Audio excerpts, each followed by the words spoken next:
বেণীমাধব, বেণীমাধব, তোমার বাড়ি যাব। বেণীমাধব, তুমি কি আর আমার কথা ভাবো? বেণীমাধব মোহন বাঁশি তমাল তরুমূলে বাজিয়েছিলে, আমি তখন মালতী স্কুলে। ডেস্কে বসে অঙ্ক করি, ছোট্ট ক্লাস ঘর, বাইরে দিদিমণির পাশে দিদিমণির বর। আমি তখন নবম শ্রেণী, আমি তখন শাড়ি। আলাপ হলো বেণীমাধব সুলেখাদের বাড়ি। বেণীমাধব, বেণীমাধব লেখাপড়ায় ভালো। শহর থেকে বেড়াতে এলে আমার রং কালো। তোমায় দেখে এক দৌড়ে পালিয়ে গেছি ঘরে। বেণীমাধব, আমার বাবা দোকানে কাজ করে।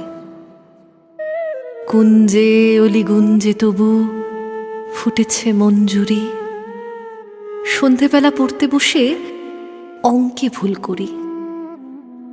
আমি তখন নবম শ্রেণী, আমি তখন 16। ব্রিজের ধারে বেণীমাধব লুকিয়ে দেখা হলো। বেণীমাধব, বেণীমাধব, এতদিনের পরে সত্যি বলো, সেসব কথা এখনো মনে পড়ে? সেসব কথা বলেছ তুমি তোমার প্রেমিকাকে? আমি কেবল একটি দিন তোমার পাশে তাকে দেখেছিলাম আলোর নিচে। অপূর্ব সে আলো। স্বীকার করি, দুজনকেই মানিয়েছিল ভালো। জুড়িয়ে দিল চোখ আমার, পুড়িয়ে দিল চোখ। বাড়িতে এসে বলেছিলাম ওদের ভালো হোক। রাতে এখন ঘুমোতে যাই একতলার ঘরে।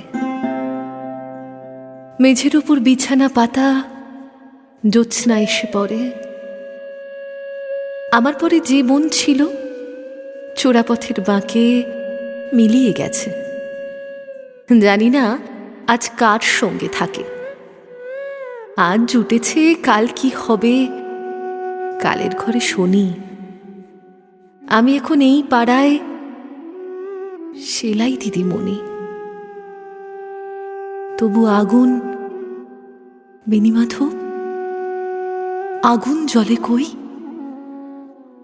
কেমন হবে আমিও যদি নষ্ট মেয়ে হই?